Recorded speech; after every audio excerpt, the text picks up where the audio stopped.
Oi pessoal, tudo bem? Aqui é a Ana. Nas videoaulas anteriores dessa série, eu discuti como que o raciocínio é um processo difícil, penoso para a gente, e discuti também algumas formas práticas de enfrentar isso e melhorar a nossa capacidade de aprendizagem.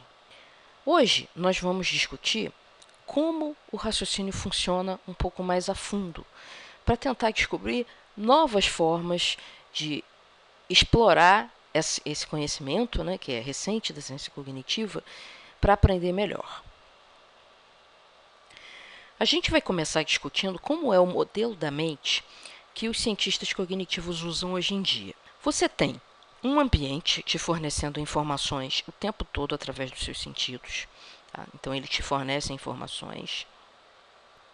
Você tem as informações que você já tem na sua memória de longo prazo. Essas informações são fatos, como, por exemplo, que Pedro Álvares Cabral descobriu o Brasil em 1500, ou pode ser também de procedimentos, por exemplo, como que se faz uma multiplicação de números grandes, ou como que se amarra o cordão de um sapato. Tá? Então, são informações que estão na memória de longo prazo, a maioria delas está inconsciente, e ela só se torna consciente quando você traz para a memória de trabalho. Tá? Então, você tem essas duas fontes de informação aqui. As informações que estão vindo do ambiente, que por ambiente eu digo, pode ser um texto, um professor falando, ou mesmo algum acontecimento que te coloca diante de um problema. E as informações que você já traz com você, que já estão sedimentadas na sua memória de longo prazo. Você coloca esses dois tipos de informação nesse lugar aqui, que se chama memória de trabalho, e usando essas duas coisas, elaborando em cima desses dois tipos de informação, é que você está raciocinando. O raciocínio é isso, é elaborar em cima da informação nova que está chegando com base na informação que você já tem. E com isso, você chega a uma conclusão ou um resultado para o seu problema cognitivo. O fato importante sobre esse modelo aqui é que a quantidade de memória de trabalho ela é limitada. E ainda não se descobriu nenhum exercício, nenhuma pílula mágica que aumente a memória de trabalho. Você tem aquela que Deus te deu e acabou-se. Então, você tem que usá-la de uma maneira sábia, certo? Então, é essa limitação no tamanho da memória de trabalho que gera um gargalo no raciocínio. Por quê? Porque você tem que colocar uma série de informações nela e ainda sobrar um espacinho para pensar. Então, quer dizer que se você bota muita informação na memória de trabalho, você sobrecarrega a sua memória de trabalho e passa a ter uma dificuldade de raciocinar sobre aquele monte de informação. Então, existem várias formas de você reduzir essa quantidade de informação para elaborar o seu raciocínio. Tá? E a gente vai ver isso mais para frente, mas é interessante entender isso aqui, que o que gera aquela primeira ideia de que a nossa cabeça não foi feita exatamente para raciocinar é justamente a limitação no tamanho da memória de trabalho.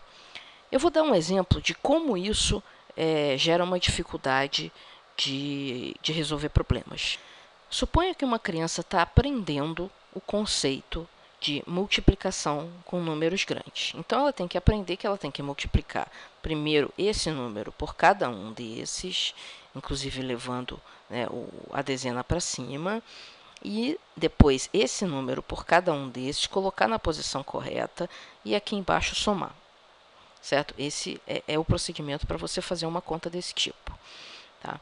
Então, ela quer aprender isso aqui, mas ela vem de uma tradição pedagógica que acha um absurdo ficar fazendo a pobre da criança decorar a tabuada. Então, ela não sabe tabuada de cor. Mas ela conhece o conceito de multiplicação. O conceito de multiplicação é você somar parcelas iguais. Certo? Então, eu fiz o exemplo aqui, 3 vezes 5 é você fazer 5 risquinhos 3 vezes.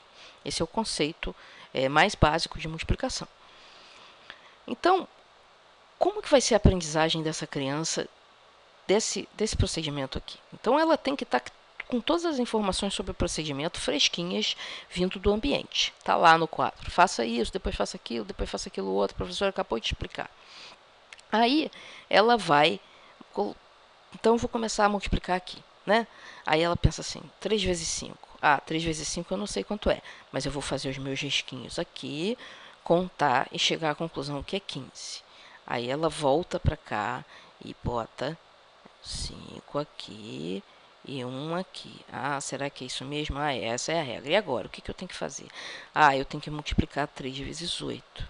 Mas quanto que é 3 vezes 8 mesmo?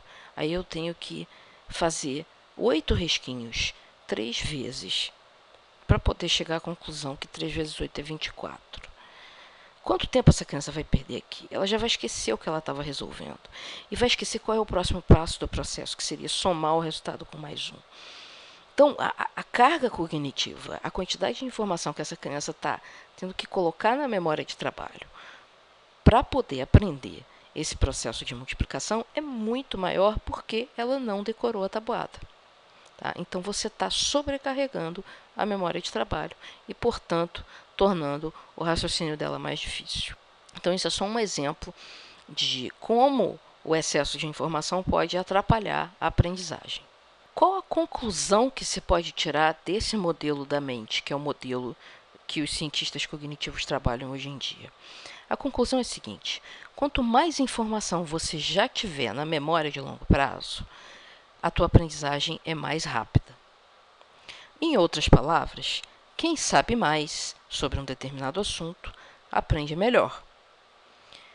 O que quer dizer o seguinte: quanto mais você aprende, mais fácil fica aprender um determinado assunto. Quem já passou pela situação de, no início, tudo que você está lendo parecer grego, e de repente, aos poucos, as coisas começam a fazer sentido e a tua aprendizagem começa a ser muito mais rápida. Um outro exemplo seria o caso de uma pessoa que vai ler um livro sobre um assunto que ela nunca viu. Essa leitura ela vai ser muito lenta e muito custosa, assim, muito pesada para essa pessoa. Ao passo que se você der o mesmo livro para uma pessoa que já conhece o assunto, mas não tinha lido esse livro ainda, essa pessoa vai ler esse livro muito mais rapidamente. Por quê?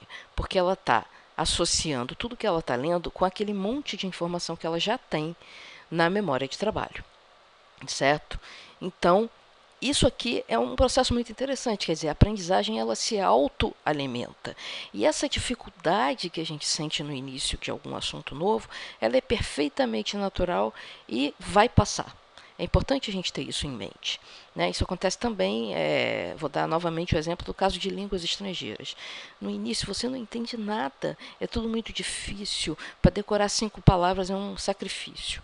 De repente, você começa a entender mais, e de repente você consegue decorar 50 palavras por dia, se você estiver muito focado na aprendizagem daquela língua. Por quê? Porque você começa a ter mais associações para fazer. Tá? Por quê? Porque você tem mais informações na sua memória de longo prazo. Então, esse processo é muito bacana para a gente entender por que no início qualquer aprendizado é tão difícil e depois as coisas vão se tornando cada vez mais fáceis, até o ponto que você se sente um especialista no assunto. Quais são as implicações disso tudo para o processo de aprendizagem? A primeira implicação é uma coisa que a gente já tinha falado numa videoaula anterior, que é a seguinte: a tarefa está muito difícil, divida para conquistar. Ou seja, quebre essa tarefa em pedaços menores. Só que agora a gente sabe por que a gente tem que fazer isso. Porque se a tarefa está muito difícil, é porque tem muita informação que você tem que manter na memória de trabalho para conseguir digerir aquela atividade, aquela tarefa cognitiva. Então, se você divide em pedaços menores, você libera espaço na memória de trabalho para trabalhar só num aspecto da sua tarefa maior, que é uma subtarefa, certo? Então, agora a gente entende por que esse dividir para conquistar é necessário quando o problema se apresenta muito difícil para uma pessoa. Dentro desse modelo de funcionamento da mente, Como que é visto uma dificuldade de compreensão? A dificuldade de compreensão ela é decorrente da falta de conhecimento prévio. Se você, por exemplo, pega um texto para ler e começa a não entender o que está escrito ali, apesar de entender as palavras, por exemplo, que é uma coisa comum quando você pega um texto científico de uma área que você não conhece, está faltando algum conhecimento ali que está implícito, tá? A primeira coisa que você tem que fazer para enfrentar essa dificuldade é identificar o que você não sabe. Olha, eu não estou entendendo isso aqui, eu não entendo esse conceito, eu não entendo essa palavra, eu não estou entendendo essa frase, o que ela quer dizer. E depois que você identificou o que falta no seu conhecimento prévio, você busca esse conhecimento e vá aprendê-lo. Ou seja, você muda o nível cognitivo em que você está trabalhando.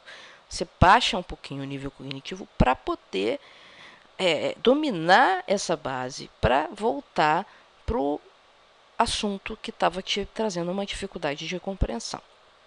Tá? E uma coisa assim, muito importante aqui é o seguinte: não tente avançar sem entender o básico. Por quê? Pode ser até que você consiga avançar depois de algum tempo, mas vai ser um processo muito mais lento, muito menos eficiente, muito mais penoso, muito mais frustrante e pode te levar, inclusive, a desistir de entender e chegar à conclusão que aquele tipo de conhecimento não é para você. Isso não existe. Tá? O conhecimento é para todo mundo, desde que você vá começar do nível cognitivo correto, certo? Uma outra coisa que ajuda muito e agiliza muito a aprendizagem é você usar suporte de memória. Suporte de memória nada mais são do que anotações, diagramas, desenhos, coisas que você mantém por perto para você saber que você pode acessar aquilo a qualquer momento. Tá? Um exemplo clássico é em classes de alfabetização, em que as letras estão coladas em cima do quadro negro, geralmente. Por que isso? Porque as crianças ainda não têm bem fixado na memória de longo prazo as letras, como as letras são escritas. E para não deixar a criança sobrecarregada, que ela tem que lembrar de todas as letras para escrever alguma coisa, toda vez que ela tem uma dúvida, ela sabe que ela pode levantar a cabeça, olhar em cima do quadro e ver como aquela letra é escrita. Isso alivia a carga sobre a memória de trabalho da criança, fazendo com que ela fique com mais espaço para raciocinar sobre a palavra que ela está escrevendo, sobre a frase que ela está escrevendo, sobre o significado daquilo, etc. e tal. E, finalmente, uma coisa que ajuda muito a médio e longo prazo é você refletir sobre o seu aprendizado. Você pode fazer isso com um diário, um blog, mas de entradas curtas, né? Não precisa fazer um tratado diário sobre tudo que você aprendeu. Mas fazer entradas curtas de como você fez para aprender alguma coisa, o que funcionou, o que não funcionou e te atrasou. Com isso, você vai adquirindo um repertório de técnicas que funcionam bem para você. Tá? Então, você pode, com isso, tornar o seu aprendizado mais ágil. Quando você se depara com uma nova tarefa de aprendizagem, um novo desafio cognitivo, você olha para ele e você vai lá na sua memória de longo prazo e lembra que para um tipo de conhecimento semelhante, você usou tais e tais técnicas e elas funcionaram muito bem e você aprendeu mais rápido. Tá? Então, essa é a importância da reflexão, de como você aprende, como você trabalha melhor com determinados tipos de informação. Tá? Então, essas são as dicas práticas que a gente pode tirar da informação anterior, né? Aquela informação sobre como é o modelo da mente. Tá? Eu espero que elas tenham sido úteis. E gostaria muito de ouvir comentários, gostaria de saber se você tem outras sugestões de coisas que poderiam ser acrescentadas aqui, né? Ou de situações em que nada disso valeu para você. Enfim, faça a sua contribuição, o seu comentário no nosso blog. Muito obrigado por ter assistido e até a próxima.